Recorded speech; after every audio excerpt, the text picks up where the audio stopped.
అన్న నేను dairy farm పెట్టాలనుకుంటున్నాము, ఎట్లుంటుంది, బాగుంటుందా అని అడుగుతున్నారు.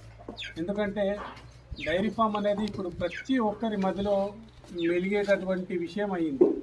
అందువలన ప్రతి ఒక్కరికి తమ్ముళ్ళకి నేను విజ్ఞప్తి చేసేది ఏంటంటే, తమ్మి మనం డైరీ ఫామ్ పెట్టుకోవాలి, కానీ డైరీ ఫామ్ పెట్టేదడివే మనం ఒక 2 సంవత్సరాల వరకు లాభాలు ఎప్పుడు ఆశించకూడదు.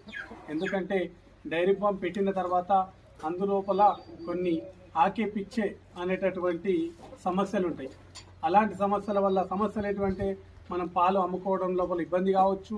అదేవిధంగా మన దగ్గర మనం కొత్తగా డైరీ ఫామ్ పెట్టినట్టయితే మనకు మొదట అవి పాల దిగుబడి సరిగా ఇచ్చేటటువంటి అవకాశం ఉండదు. కాబట్టి మనము చాలా జాగ్రత్తగా ఒక 2 సంవత్సరాల వరకు లాభాలు ఎక్కువ ఆశించకుండా మీరు డైరీ ఫామ్ని డెవలప్ చేసుకున్నట్టయితే 10 మందికి ఉపాధి కల్పించిన వారు అవుతారు. మరి అదేవిధంగా డైరీ ఫామ్కు ఫ్యూచర్ అనేది ఖచ్చితంగా ఉంది. ఎందుకంటే ఇప్పుడు ఎక్కడ చూసినా కల్తీ పాలతోటి ప్రతి ఒక్కరు ప్రజలు భయభ్రాంతులకు గురేటటువంటి పరిస్థితి ఏర్పడుతుంది.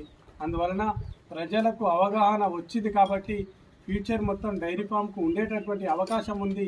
కానీ డైరీ ఫామ్ పెట్టిన మొదటనే లాభాలు రావాలంటే చాలా కష్టమైనటువంటి పరిస్థితి.